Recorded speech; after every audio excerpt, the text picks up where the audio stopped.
Halo semuanya, perkenalkan nama saya Kesi Riksmuardeni dengan NPM D3410077 dari Prodi Ilmu Komunikasi kelas 02. Di sini saya akan menjelaskan tentang model dan definisi komunikasi interpersonal. Sebelumnya, ada yang tahu nggak sih apa itu model? Model adalah representasi dari sesuatu dan bagaimana ia dapat bekerja. Model komunikasi interpersonal terdapat 3. Yang pertama ada model linier, atau model pertama dalam komunikasi interpersonal yang berbentuk linier atau searah.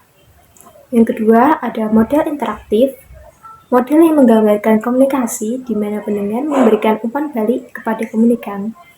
Yang ketiga ada model transaksional, model yang menekankan pada pola komunikasi yang dinamis dan berbagai peran yang dijalankan selama proses interaksi. Nah, di sini kita akan bahas satu persatu. Mulai dari model linier.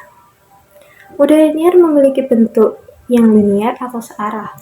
Proses ini adalah proses di mana seseorang bertindak terhadap orang lain.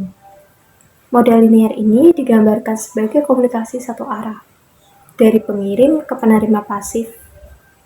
Implikasinya, pendengar tidak pernah mengirim pesan dan hanya menyerap informasi secara pasif yang dikatakan oleh pembicara.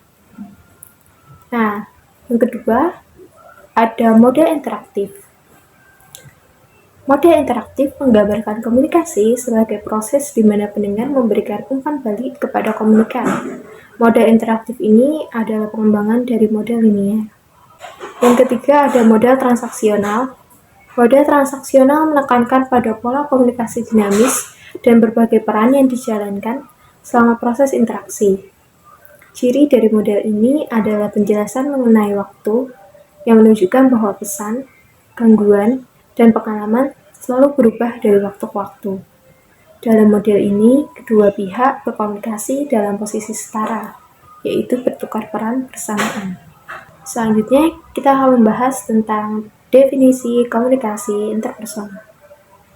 Nah, komunikasi interpersonal sendiri adalah proses pertukaran informasi, emosi, dan makna antara dua orang atau lebih.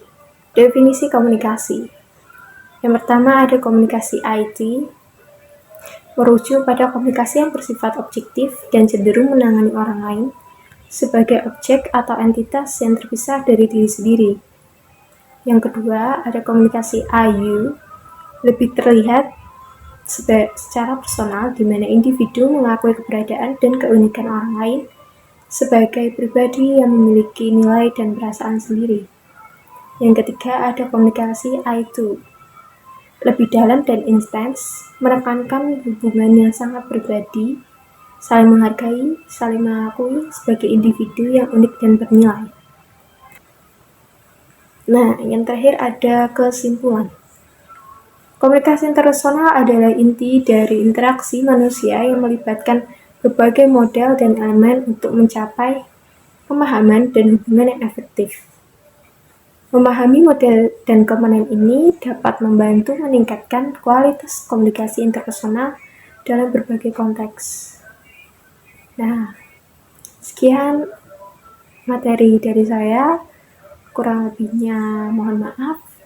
Semoga dapat bermanfaat bagi kalian yang melihatnya. Terima kasih.